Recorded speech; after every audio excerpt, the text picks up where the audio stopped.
dulu itu karena bapak ya tadi pokoknya monggo biar putranya itu bisa mengaktualisasikan gagasan-gagasannya, pikiran-pikiran dengan pilihannya sendiri itu tadi. Tiap pagi itu bapak ibu pasti ke tetangga-tetangga yang tidak punya main silaturahim yang ngasih uang gitu. Dan alhamdulillah sampai sekarang kami sebagai putra putri beliau masih meneruskan tradisi itu.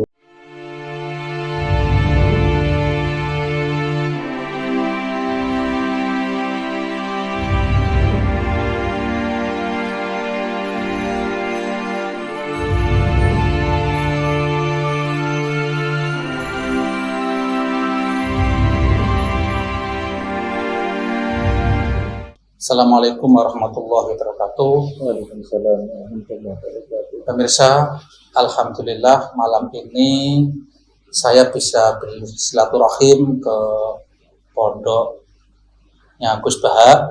Tadi alhamdulillah juga bisa ikut tarawih bersama. Luar biasa, jadi perkembangan pondok ini luar biasa karena beberapa waktu sekitar setahun 2 tahun saya ikut ngaji di sini setiap hari Rabu 2 minggu sekali. Jadi saya tahulah sekarang perkembangan pondok luar biasa dan saya alhamdulillah malam ini bisa ketemu salah satu keluarga Gus Baha untuk sedikit tahu tentang pondok ini dan juga ingin tahu nanti bagaimana sejarah akhirnya pondok ini dirintis, awal-awal dirintis. Ini alhamdulillah saya bisa bersama dengan Gus Umam. Assalamualaikum Gus. Waalaikumsalam warahmatullahi wabarakatuh. Gus Umam ini adalah salah satu adik dari Gus Baha. Adik nomor berapa Gus? 6. Adik ke-6 ya. Keluarga 7, saya nomor 6, Gus Baha nomor 3. Sehat Gus ya? Alhamdulillah sehat. Alhamdulillah Gus, ini saya tadi sudah lama kan ikut ngaji di sini jadi mungkin saya ingin sedikit Gus ingin tahu sedikit tentang pondok ini mulai kapan Gus ini dirintis Gus? Jadi sejarahnya itu dulu dari kakek saya namanya Kiai Sidik. Oh dari kakek dari mbah, dari mbah yang dari ibu, yang dari ibu. Kebetulan bapak kan asli Tuban, ibu asli di sini. Ketika itu posisi bapak sama ibu nikah, tapi setelah nikah itu kembali ke pondok. Kembali ke pondok. Jadi putranya mbah itu 4. Yang pertama Pak De Komedi, posisi masih di Pondok Sarang.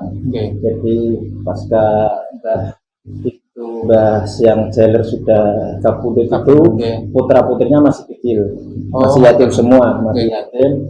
Otomatis pondok itu status quo.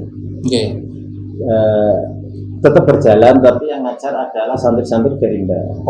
Dari mbah, kemudian mengambil mantu bapak, dapatkan ibu. Kebetulan bapak ini mondok di keluarga semua. Pertama mondok di Baju Pedi, setelah itu mondok di Hajen, Salam, keluarga ibu. Kemudian mondok di Lasem, Mansur, Bayum, kan keluarga. Akhirnya ketika Mbah Fatimah, mbah saya nenek itu ingin mantu ngobrol diskusi sama Mbah Dedi, kemudian nawarkan bapak.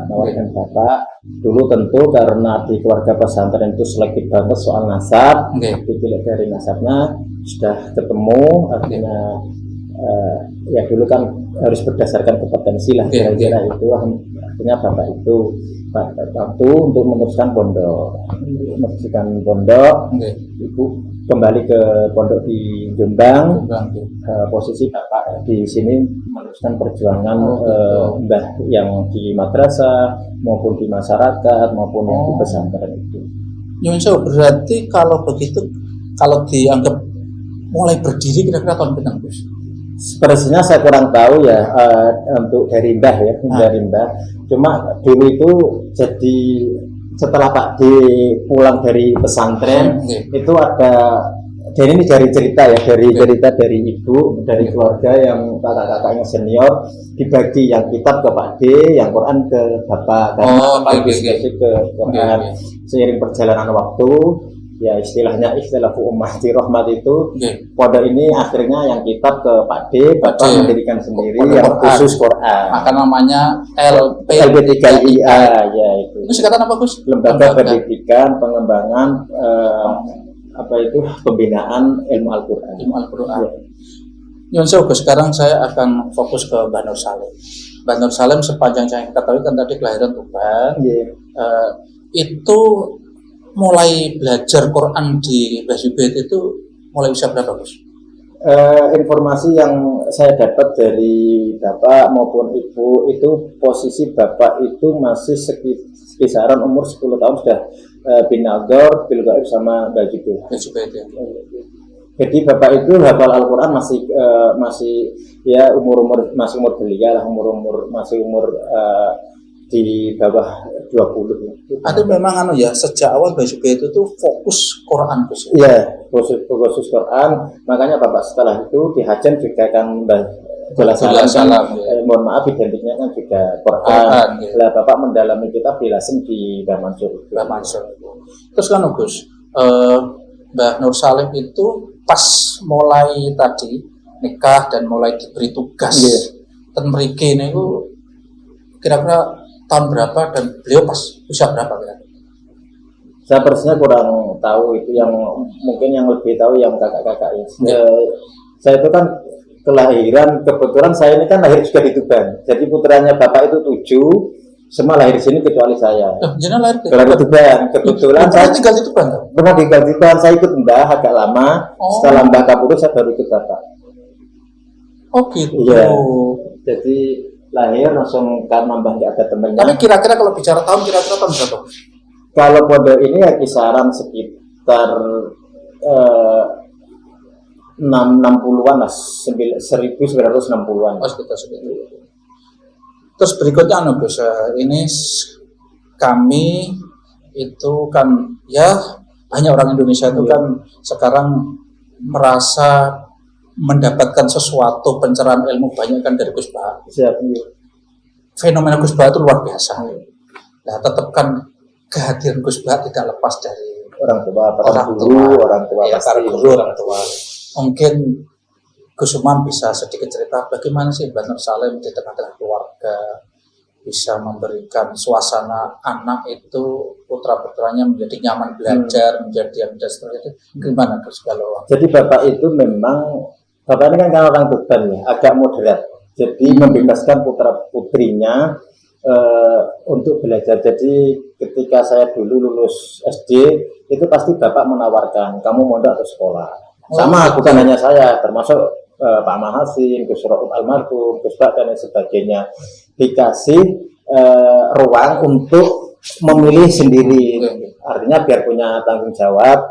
Nanti kalau memang sekolah, ya nanti tetap sambil mondok. Kayak Pak Mahasin dulu di Lasem, itu juga bertempat di pondoknya Mbah Mansur, abahnya Lek Koyum, itu juga sekolah. Ketika di Malang sama, maksudnya sekolah juga di pondok. Kalau di pondok ya harus full di pondok. Jadi Bapak nggak pernah mendoktrin kamu harus mondok, kamu harus sekolah, tidak. Dikasih ruang, tapi harus tanggung jawab dengan pilihannya sendiri. Itu.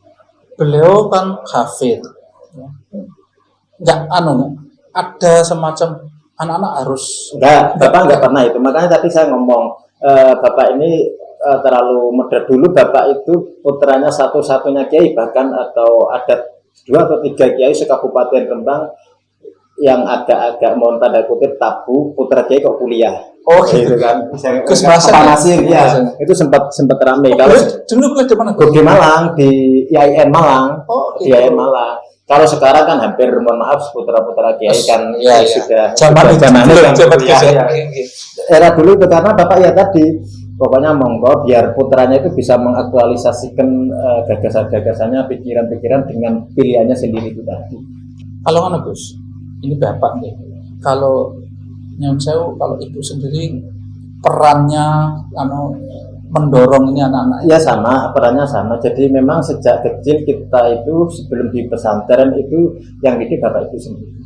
Artinya mulai cara bagaimana kita bisa berwudu, kita bisa melaksanakan sholat, itu peran ibu yang sangat dominan di rumah itu. Artinya yang setiap hari telaten. Iya, kita ngaji, mahrot, tajwid itu juga dari bapak ibu.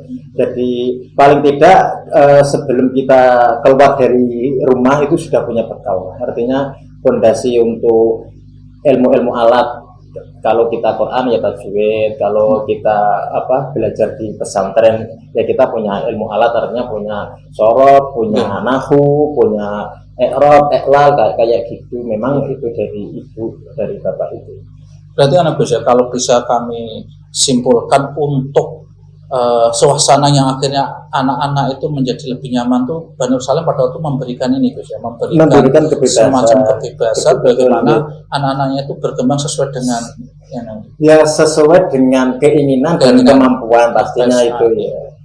Dan bapak itu bahkan masalah rumah tangga pun apapun nggak pernah doktrin kamu harus dapat ini, harus dapat itu, enggak. Pokoknya bapak itu sering memberi orang pokoknya silakan kalian milih pilihan, tapi kamu harus tanggung jawab dengan pilihan kalian. Intinya itu yang diberikan bapak itu. Selain itu kan Gus ya, selain memberikan pilihan, nah menurut jenengan kekuatan apa lagi yang menurut jenengan ya perlu masyarakat tuh tahu dan itu perlu ditiru, Pak? Keseharian atau apa dari Mbah Nur Salim terhadap putra-putranya atau terhadap apalah yang kira-kira itu menjadi oh ya ini perlu ditiru gitu. Jadi memang fokus dulu bapak ibu itu memang di pendidikan ya. Di pendidikan artinya bahkan sampai kebetulan bapak kapundhut di rumah sakit Karyadi itu saya yang nemeni sampai kapundhut, begitu juga ibu. Itu kebetulan saya yang dapat sering dengar pokoknya bapak itu nggak ninggali dunia, ninggali ilmu. Itu kebetulan ibu pas kapundhut tanggal 15 April di 2020 sama. Pokoknya yang rukun sama dulur-dulur bapak ibu ninggali ilmu, orang ninggali dunia. Semua dulu ketika kita proses belajar, keinginan apapun kita yang berkaitan dengan ilmu pasti beliau bapak ibu nyepot. Mau beli kitab apa, mau beli buku apa yang kayak Pak Masin di kuliah ya keinginan apa disupport. Dulu kan memang ekonomi tidak kayak sekarang artinya kan dulu lebih sulit kan karena ya eranya kan sudah berbeda. Beliau berani mengorbankan segala sesuatunya, bentuk aset mungkin dulu kan banyak sawah kan, dijual untuk pendidikan itu ya. Kalau soal masalah interaksi sosial dan sebagainya memang bapak ibu sangat fokus di situ juga ya, kompon di situ interaksi dengan tetangga. Bahkan kita sampai sekarang dulu bapak ibu itu tiap pagi kita pasti ngobrol, dan sekarang saya teruskan sama Gus Bah sama keluarga tiap pagi setelah subuh pasti kita bercengkrama pagi keluarga sarapan bareng ya, kita ngobrol-ngobrol ringan kayak itu ya, bapak nasihati dengan cara beliau karena kebetulan bapak ibu itu nggak pernah marah sama putranya soal masalah apa ya tadi diberi kebebasan, penting tanggung jawab dan paling ya udah belajar kayak gitu aja, nggak sampai kamu harus disiplin belajar jam ini jam itu, nggak pernah sih, nggak pernah. Jadi sampai sekarang ada tradisi kalau pagi itu betul dulu sebelum kebetulan bapak pas meninggal saya masih di pesantren ya, masih kelas 2 aliyah di MGS. Saya kebetulan mondok di Al Anwar Sarang, almarhum Gus Rob di Pondok Mus, Gus Bah di Al Anwar. Kita tiap pagi dulu itu jam 6 pasti saya Gus Bah, Gus Rob almarhum semua pasti ke itu sampai jam 8. Ketika itu sudah kegiatan saya ngantor di DPR, kakak-kakak Kak Rob ngajar di Pondok Mus, Gus Bah ngajar di Al Anwar, juga di pesantren ya. Itu jalan terus sekarang sampai sekarang saya tiap pagi sama Gus Bah ya hanya ngobrol-ngobrol aja. Alhamdulillah masih ya kadang kita ingat dulu ibu kayak itu, bapak itu. Kalau saat ini tempat di berarti Gus? Ya di Jalan Indo. Di Dalam Indo ya tempat yang dulu kita itu bercengkrama dengan bapak ibu itu. Dalam kesepuan lah istilahnya. Dalam kesepuan itu. Terus kan Gus, artinya saya pernah dengar ya kayak Gus Bah yang sering cerita itu. Mbah Nur Salim itu zaman dulu itu yang lain mungkin belum terbuka kayak ada TV ya Pak. Soalnya itu sudah membeli dan anak-anaknya itu gimana? Iya, ya tadi Bapak kan mohon maaf karena mungkin kultur dari Tuban ya, itu agak modern lah kira-kira, agak modern. Rada jadi TV, sepeda motor itu dulu sudah ada lah, sudah itu. putar-putar sudah tahu tentang soal masalah tadi, berita-berita informasi dari televisi itu. Apalagi televisi dulu kan edukasinya kan sangat baik ya untuk mendidik. Dan zaman itu belum banyak sinetron lagi itu belum banyak. Dan yang punya TV belum banyak, Gus. Belum banyak, betul. Bahkan listrik dulu ketika saya masih kecil di sini sempat belum ada kok. Listrik itu ada kayaknya sekitar 93-95an di desa Naruan sini. Akhirnya kesimpulannya dengan situasi seperti itu akhirnya anak-anak itu merasa nyaman, Gus. Betul. Merasa nyaman, terus orang tua itu diidolakan. Betul, ya. Tidak mengidolakan orang lain. Iya, iya. Itu, jadi kadang tiap pagi itu kita diajak jalan sama bapak. Bapak itu beli nasi uduk di tetangga dengan uang 5.000, beli 2 atau beli 3. Ada kembalian nggak diminta untuk itu, nanti nasi uduk ini kadang diberikan tetangga-tetangga yang tidak punya atau dikasihkan santri. Tiap pagi itu bapak ibu pasti ke tetangga-tetangga yang tidak punya main silaturahim yang ngasih uang gitu. Dan alhamdulillah sampai sekarang kami sebagai putra putri beliau masih meneruskan tradisi itu. Dan tiap malam kayak gini itu bapak itu pasti manggil tetangga-tetangga, ajak ngobrol. Saya Pak, adik Fuad pasti kalau malam ini tetangga pasti sampai jam 2, jam 3. Kalau saya kan kebetulan memang backgroundnya politisi ya, jadi tamu itu banyak. Ya tetangga-tetangga pasti. Karena bapak itu prinsipnya gini, kalau nasihati hal yang akan kita dapat itu 2, sakit, yang pasti ya maksudnya sakit sama mati, enggak. Dan yang tanggap itu keluarga sama tetangga, bukan dari orang luar, orang lain. Jadi kita dilain karena ajaran hakujar ya, hakujar baik dengan tetangga. Tapi ya tadi bapak didik putra-putranya kayak tiap malam puasa kayak kemarin itu beliau setelah terawih pasti bagi-bagi beras bapak itu ke tetangga semua, mau itu miskin mau itu kaya, pasti setiap kakak itu pasti dikasih ya untuk sahur, untuk buka. Alhamdulillah itu saya bisa meneruskan alhamdulillah sampai sekarang putra-putri ya kita bagi-bagi tugas itu. Saya memang sering ngobrol ya gojek sih sama kakak-kakak. Bapak itu kan terlalu kalau dianggap sempurna kalau tidak, karena manusia kan yang hanya Nabi Muhammad ya.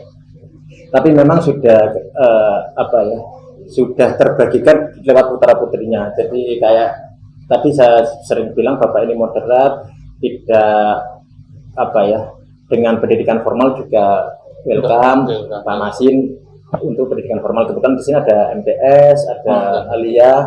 Bapak juga seneng semacam riyadhah, ziarah, tawasulan itu dulu dilakukan sama almarhum kakak saya, Gus Rohum. Bapak ya betul dengan masalah ilmu diteruskan Gus Bahak. Langsung bapak juga terkenal ahli tirakat, ahli riyadhah itu ada kakak saya sama adik itu Fuad. Bapak juga ya tokoh politik dulu juga pernah. Enggak politik, bapak politik dulu ketua majelis pertimbangan bapak itu. Ya di P3 ya saya yang teruskan.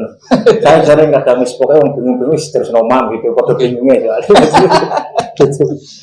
Gus, yang riyadhah tadi saya juga pernah dengar ya, katanya Mbah Ruslan itu rutin betul setiap Jumat ya.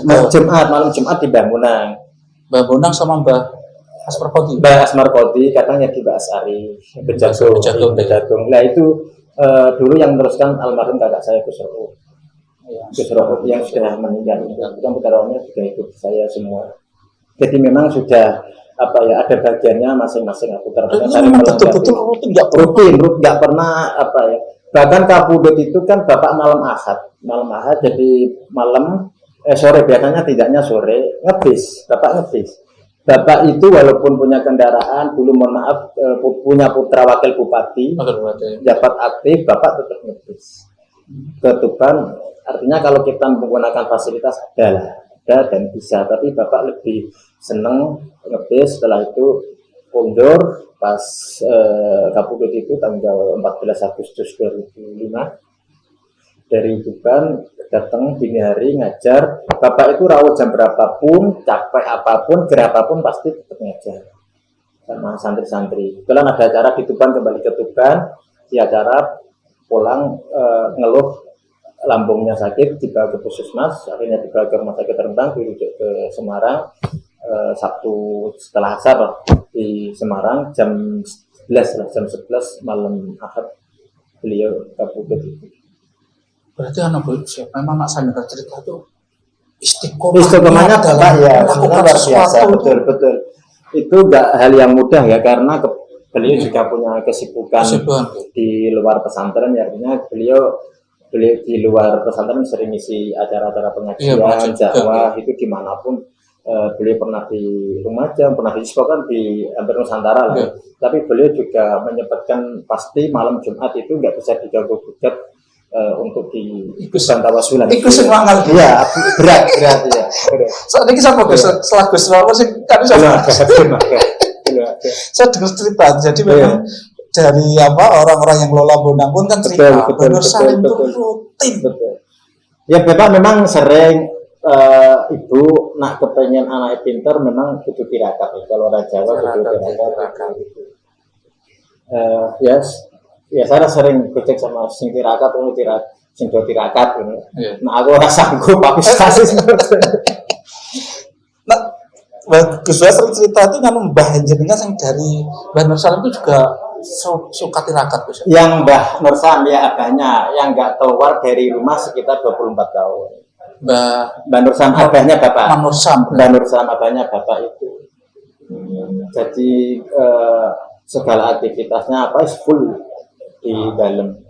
Mbah Nur Salim itu putra tunggal nggak punya saudara, cuma dulu sepupunya bapak itu kalau istilah sekarang diadopsi.